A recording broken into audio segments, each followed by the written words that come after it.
कृष्णाय वासुदेवाय हरये परमात्मने प्रणतः क्लेशनाशाय गोविंदाय नमो नमः। राधे राधे दोस्तों, जय श्री कृष्ण। मेरे चैनल में आप सभी का एक बार फिर से स्वागत है। जैसा कि आप सब देख के समझ गए होंगे कि आज का ये वीडियो जन्माष्टमी स्पेशल है। क्या श्री कृष्ण का जन्म साधारण था? नहीं। जो जगत गुरु हैं, जगत पिता है, उनका पृथ्वी पर जन्म लेना साधारण बात तो नहीं है। कृष्ण मेरे बहुत प्रिय हैं और मेरी ये योग्यता, मेरा ये सामर्थ्य नहीं है कि मैं इनके बारे में कुछ कह सकूं, कुछ बता सकूं। लेकिन हाँ, आज मैं आप लोगों के साथ एक कविता शेयर करना चाहती हूँ। अमन अक्षर द्वारा रचित एक कविता है जो मुझे बहुत पसंद है और उस कविता में श्री कृष्ण के पूरे जन्म से लेकर अंत तक, वो जितने समय भी पृथ्वी पे थे, वो पूरा उनका चरित्र चित्रण उसमें आ जाता है। तो इस कविता को ज़्यादा देर ना करते हुए मैं शुरू करती हूँ। और मुझे ये कविता बहुत बहुत बहुत पसंद है और आशा करती हूँ कि अमन अक्षर की तरह तो नहीं सुना पाऊँगी, लेकिन हाँ, अपने अंदाज में सुनाऊँगी और कोशिश करूँगी कि मैं इस कविता को सुनाने में सफल रहूँ। तो चलिए शुरू करते हैं। ये कविता थोड़ी बड़ी है तो मुझे याद नहीं है, तो मैं देख के आपको सुनाती हूँ। जय श्री कृष्ण। पूरी भव्यता में जैसे दिव्यता का पाठ थे, पूरी भव्यता में जैसे दिव्यता का पाठ थे, जितना जग लघु था कृष्ण उतने ही विराट थे, जितना जग लघु था कृष्ण उतने ही विराट थे। एक जो अनंत में अनंतता का माप है, अनंत में अनंतता का माप, कितना सुंदर। एक जो अनंत में अनंतता का माप है, कृष्ण कृष्ण बाद में है, पहले कृष्ण आप है। बहुत सुंदर लिखा है उन्होंने कि कृष्ण कृष्ण बाद में है, पहले कृष्ण आप हैं। मतलब कृष्ण हर एक जीव में है, चाहे वो जानवर हो, पक्षी हो, प्रकृति हो, कण कण में श्री कृष्ण ही व्याप्त है। कृष्ण कृष्ण बाद में है, पहले कृष्ण आप हैं। रूप क्या थे सबके सिर्फ झूठे राजपाठ थे, रूप क्या थे सबके सिर्फ झूठे राजपाठ थे, कृष्ण अपने आप में मनुष्यता की ठाठ थे, कृष्ण अपने आप में मनुष्यता की ठाठ थे। श्री कृष्ण हमें बताते हैं कि एक मनुष्य का जीवन कैसा होना चाहिए। हमें श्री कृष्ण से सीखना चाहिए कि हम जो मनुष्य जीवन हमें मिला है, मनुष्य को किस तरीके से ये जीवन जीना चाहिए, तभी हमारा ये मनुष्य जीवन सफल होगा। पूरी भव्यता में जैसे दिव्यता का पाठ थे, जितना जग लघु था कृष्ण उतने ही विराट थे, जितना जग लघु था कृष्ण उतने ही विराट थे।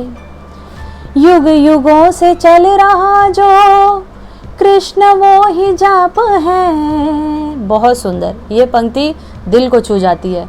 ज़रा इसे समझने की पूरी कोशिश कीजिएगा और जो समझेंगे वो तो मतलब जो कृष्ण प्रेमी है वो उनके आंसू नहीं रुक पाएंगे ये कविता सुनकर।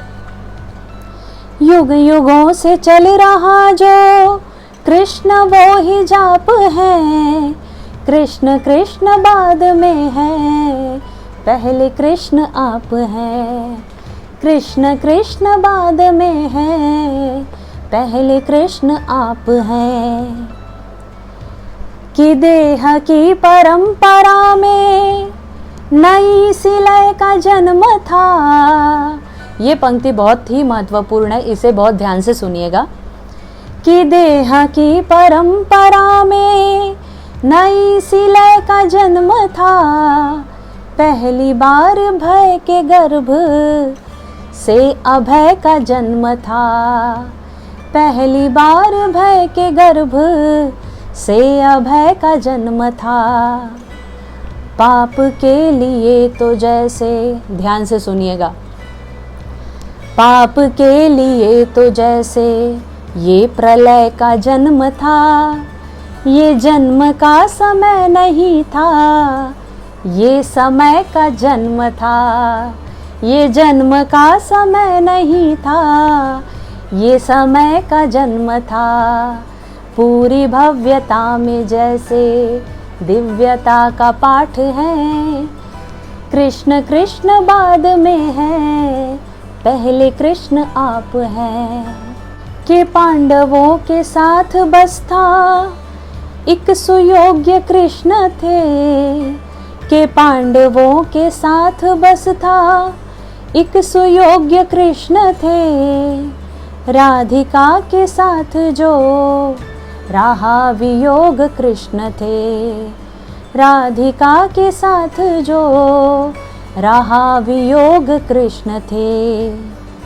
कौरवों का काल कह रहे थे लोग कृष्ण थे, कौरवों का काल कह रहे थे लोग कृष्ण थे। जितने लोग थे धरा पे, जितने लोग थे धरा पे, सबका योग कृष्ण थे। जितने लोग थे धरा पे, सबका योग कृष्ण थे। अब ये पंक्ति सुनिए, ये बहुत ही सुंदर, बहुत ही दिल को छूने वाली है और इससे हमें सीखना है कि इस चीज़ को हमें भी अपने अंदर धारण करना है, लेना है। कि धीरता के तप हैं आप, धीरता संयम, के धीरता के तप हैं आप, वीरता का ताप है। के धीरता के तप हैं आप, वीरता का ताप है। कृष्ण कृष्ण बाद में है, पहले कृष्ण आप हैं। कृष्ण कृष्ण बाद में है, पहले कृष्ण आप हैं। अब ये जो पंक्ति है तो इसमें अमन अक्षर जी ने उसे कुछ इस तरीके से प्रस्तुत किया है कि अब कलयुग में जब श्री कृष्ण फिर से अवतार लेकर आएंगे तो वो किस तरीके से आएंगे, वो सुनिए। राधिका के श्याम अब अधिक उदार आएंगे, कि राधिका के श्याम अब अधिक उदार आएंगे। बांसुरी के साथ प्रेम पत्रधार आएंगे। बांसुरी कि अब जो श्री कृष्ण आएंगे वो सुदर्शन लेकर नहीं, बांसुरी के साथ प्रेम पत्र लेकर आएंगे। बांसुरी के साथ प्रेम पत्रधार आएंगे। के रह गए जो ऋण वचन, श्री कृष्ण कहते हैं अमन अक्षर के द्वारा, कि रह गए जो ऋण वचन सभी उतार आएंगे। अब कि जब श्री कृष्ण आएंगे अपने वचनों को पूर्ण करेंगे। वैसे तो उन्होंने आगे भी किया है लेकिन ये इनकी कल्पना है। रह गए जो ऋण वचन सभी उतार आएंगे। कृष्ण कह गए हैं कृष्ण बार बार आएंगे। कृष्ण कह गए हैं कृष्ण बार बार आएंगे। अब ये पंक्ति बहुत ही सुंदर है। वैसे तो सारी पंक्तियाँ अद्भुत है, ये भी। बीतता हर एक क्षण, बीतता हर एक क्षण उन्हीं के पग का चाप है। बीतता हर एक क्षण श्री कृष्ण के पगों का चाप है। जो एक एक पल, एक एक सेकंड हमारा बीत रहा है वो कौन है? श्री कृष्ण के पग के चाल हैं। जैसे जैसे वो कदम आगे बढ़ा रहे हैं, समय भी, सेकंड की सुई भी बढ़ रही है। बीतता हर एक क्षण उन्हीं के पग का चाप है। कृष्ण कृष्ण बाद में है, पहले कृष्ण आप हैं। कृष्ण कृष्ण बाद में है, पहले कृष्ण आप हैं। पूरी भव्यता में जैसे दिव्यता का पाठ है, जितना जग लघु था कृष्ण उतने ही विराट हैं। अमन अक्षर जी के इस कविता से मुझे बहुत प्रेरणा मिली और श्री कृष्ण को मैंने और भी अच्छे से जाना। इस कविता से प्रेरित होकर मैंने भी अपनी 2 पंक्तियाँ बनाई हैं, श्री कृष्ण को समर्पित करती हूँ वो, कि कृष्ण कृष्ण मैं हुआ है, कि कृष्ण कृष्ण मैं हुआ है, आज रोम रोम ये, कि कृष्ण कृष्ण मैं हुआ है, आज रोम रोम ये, कि कृष्ण ही को मांगती हूँ, आज कृष्ण ही से मैं, कि कृष्ण ही को मांगती हूँ, आज कृष्ण ही से मैं, कि कृष्ण कृष्ण मैं हुआ है, आज रोम रोम ये। जन्माष्टमी के इस अवसर पर ये कविता सुनाने का मेरा यही उद्देश्य था। एज ए टीचर मैंने सोचा कि मेरे वीडियोस बच्चे भी देखते हैं और उन बच्चों को भी श्री कृष्ण के बारे में जानकारी मिले, और मैं उन लोगों से रिक्वेस्ट करूँगी, उन बच्चों से, कि आप थोड़ा सा समय निकालकर श्री कृष्ण के बारे में पढ़िए, जानिए, क्योंकि इस पृथ्वी के, इस संसार के, इस दुनिया के रियल हीरो श्री कृष्ण ही हैं और कोई नहीं। सब उनके बाद आए हैं और सब उनके अंश हैं। तो हो सके भगवत गीता पढ़ना शुरू कीजिए। भगवत गीता पढ़ने से आपकी पर्सनैलिटी, आपका कैरेक्टर अपने आप डेवलप होने लगेगा। ये बात मैं सुनी सुनाई नहीं कह रही हूँ, ये मैंने जब गीता खुद पढ़नी शुरू की तब ये चीज़ मैंने जाना और अपने खुद के पर्सनैलिटी में भी वो डेवलपमेंट, वो विकास देखा है मैंने, वो चेंजेस देखे हैं अपनी थिंकिंग में। इसलिए मैं आज की युवा पीढ़ी से, आज के जनरेशन के बच्चों से रिक्वेस्ट करूँगी कि प्लीज़ दिन में 15 मिनट ही सही 2 श्लोक ही पढ़िए या 1 श्लोक से ही शुरू कीजिए, लेकिन भगवत गीता ज़रूर पढ़िए। अगर आप जीवन में एक सफल इंसान बनना चाहते हैं, आप किसी भी फील्ड में जाइए।